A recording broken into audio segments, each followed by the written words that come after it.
안녕하십니까. 마이바이씨의 회계 이야기 마이바입니다. 우리가 토요일마다 필립 피셔의 위대한 기업에 투자하라 라는 책에 투자 대상 기업을 찾는 15가지 포인트를 살펴보고 있습니다. 토요일마다 포인트 하나씩 살펴보고 있는데 우리가 저번 시간에 10번째 포인트까지 했습니다. 오늘은 11번째 포인트에 대해서 살펴보려고 합니다. 11번째 포인트는 해당 업종에서 아주 특별한 의미를 지니는 별도의 사업 부문을 갖고 있는지에 대해서 살펴보고, 이 사업 부문이 경쟁 업체에 비해서 얼마나 뛰어난 기업인가를 알려주는 그런 단서를 제공하는가에 대해서 살펴보겠습니다. 포인트 11은 어떤 기업의 전반적인 사안을 우리가 포괄해서 판단을 해야 됩니다. 왜냐하면 사안별로 다르기 때문이죠. 즉 소매업을 운영하는 기업이다. 업종이 소매업이다. 그러면 부동산 관리 기술이 중요해요. 그래서 우리가 사무실을 임대할 때 어때요? 임차할 때 더 좋은 입지에 매장을 획득을 할 수가 있어요. 부동산 관리 기술이 좀 있어야. 그렇지만 대부분의 많은 분야의 기업들은, 다른 업종의 기업들은 소매업을 운영하는 기업보다는 부동산 관리 기술이 중요하지 않습니다. 대부분의 사업 분야에서 매출액, 보험료 총액 비중이 높아지고 있습니다. 즉 매출액 대비 보험료 총액 비중이 높아지고 있습니다. 같은 규모의 경쟁업체보다 보험료를 35% 정도 적게 지출한다면 영업이익률이 증가하게 되는 거죠. 보험료 우리가 지출액을 통해서 현 경영진에 대한 추가적인 검증이 가능해요.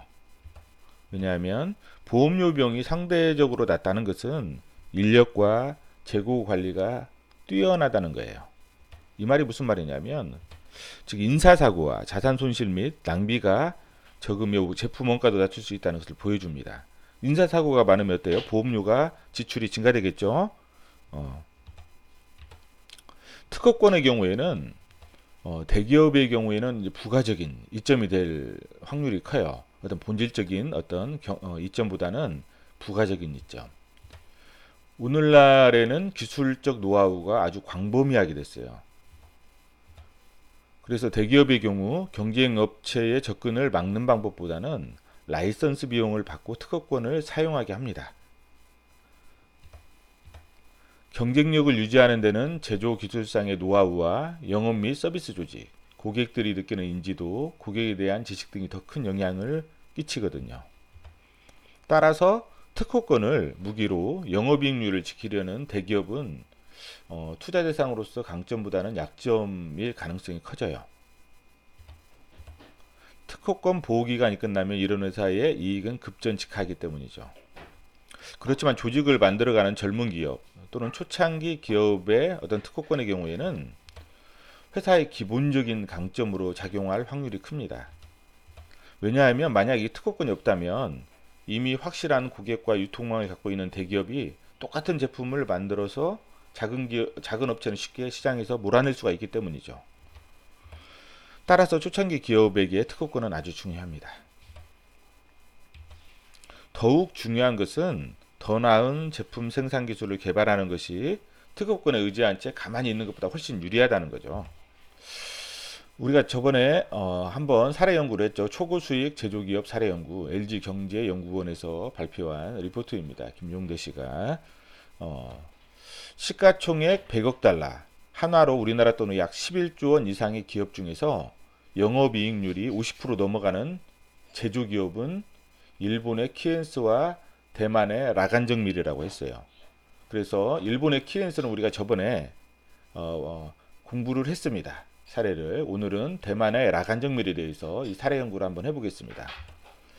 라간정밀의 주력 제품은 스마트폰 카메라에 들어가는 초소형 플라스틱 비구면 렌즈입니다. 그래서 시장 점유율은 32.9%로 세계 1위예요. 라간정밀이 경쟁 기업은 만들 수 없는 아주 차별적인 성능의 렌즈를 만드는 것도 아닙니다. 경쟁 업체들도 다 똑같은 렌즈를 만들고 성능 차가 그렇게 크지 않아요. 경쟁 업체와 제품 간 성능 차이가 미미한데 영업이익률 차이가 30에서 40%포인트 이상의 현저한 영업이익률 차이를 보이는 이유는 높은 수율 때문입니다. 수율. 라간정밀의 CEO 아담 리는 특허는 단순히 제품 개발 과정 중 하나의 요소에 불과하다. 그보다 생산 시스템의 혁신이 렌즈 산업의 중요한 경쟁력이다 라고 언급한 바와 같이 라간정밀은 생산 기술에 집중 투자를 하고 있습니다.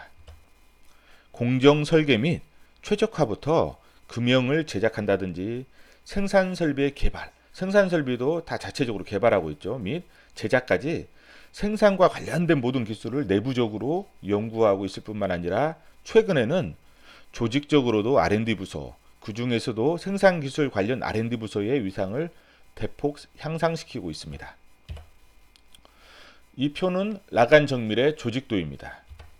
2008년까지는 5개의 R&D 부서 중에서 생산기술 관련 부서가 재정설비부 하나에 불과했는데 2015년도에는 생산기술 개발 조직은 총 7개 부서로 운영되고 있습니다. 생산기술 개발 부서가 총 7개예요. 7개. 하나, 둘, 셋, 넷, 다섯, 여섯, 7개. 생산기술 개발 부서입니다. 엄청나죠? 재무총책임자 CFO, 생산총책임자 COO 등과 동등한 위상의 부서장이 여기에 개발부서에 부서장이 있을 거 아니에요. 7명의 생산기술 개발에 배치하고 있습니다. 이 부서장들이. 라간정밀의 경우 생산기술의 블랙박스화의 일환으로 핵심 생산기술의 분리개발과 도제식 교육을 고집하고 있습니다. 주요 정보에 대한 접근 권한을 소수에 국한시키고 각 부서를 독립적으로 만들어서 상호 정보에 대한 접근을 엄격히 통제하고 있죠. 회사 시설 내에서는 스마트폰 사용을 금지하고 있고 회사 외부로 메일을 발송할 수 있는 직원도 소수로 제한하고 있습니다. R&D의 비효율성을 감수하고서라도 생산 기술을 블랙박스화하고 있는 거죠. 제조기업 관점에서 지속적 차별화가 가능한 방안은 경쟁 기업이 알아내기도 어렵고 알아도 모방하기 어려운 경영 시스템 혁신을 통한 본질적인 차별화가 해답이라고 할 수 있습니다. 라간정밀에서는 생산기술부서가 다른 생산기술부서가 다른 기업과 차별화하는 하나의 중요한 부서가 되는 거죠. 오늘은 포인트 11개 포인트, 11번째 포인트에 대해서 살펴보았습니다. 다음 시간에 뵙겠습니다.